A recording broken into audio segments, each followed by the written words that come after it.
सर्वप्रथम मैं हमारे देश के प्रधानमंत्री आदरणीय नरेंद्र मोदी जी का हृदय से आभार प्रकट करता हूं। उन्होंने हमेशा जिस प्रकार गठबंधन के भीतर मेरा संरक्षण किया, लोक जनशक्ति पार्टी रामविलास को उचित मान सम्मान देने का हमेशा कार्य किया। मेरे नेता आदरणीय रामविलास पासवान जी को जिस तरीके से उन्होंने अपने साथी, अपने दोस्त की तरह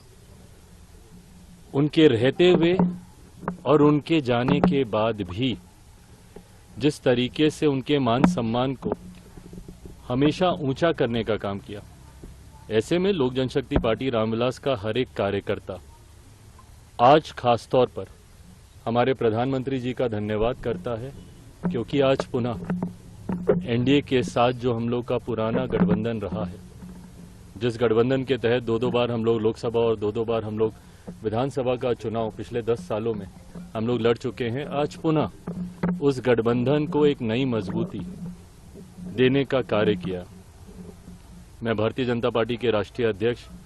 आदरणीय जेपी नड्डा जी, केंद्रीय गृह मंत्री आदरणीय अमित शाह जी का भी विशेष तौर पर धन्यवाद करूंगा, जिन्होंने एक बड़े भाई की भूमिका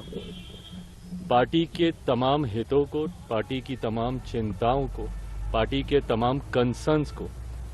न सिर्फ एक्नॉलेज किया बल्कि एड्रेस करने का भी काम किया। आज जब हम लोग गठबंधन, ये गठबंधन की घोषणा नहीं है क्योंकि गठबंधन में हम लोग हमेशा से थे, पर चुनाव को लेकर, लोकसभा चुनाव को लेकर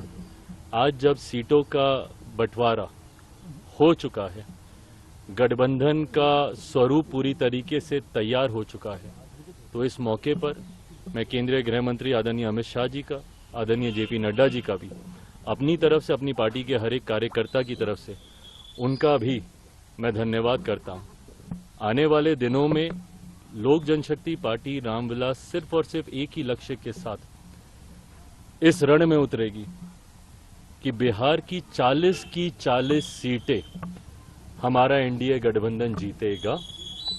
और देश में 400 सीटें जीतने का जो लक्ष्य है, ईमानदारी से मैं बोलूं, मुझे कई बार ये लक्ष्य छोटा भी लगता है और ये ओवर कॉन्फिडेंस नहीं है।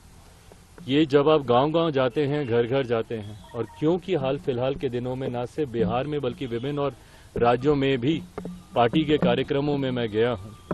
ये मेरा विश्वास वहां से आता है कि ये 400 का लक्ष्य न सिर्फ हम लोग पार करेंगे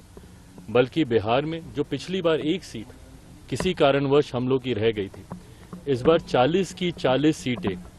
एनडीए का ये गठबंधन मिलकर जीतेगा।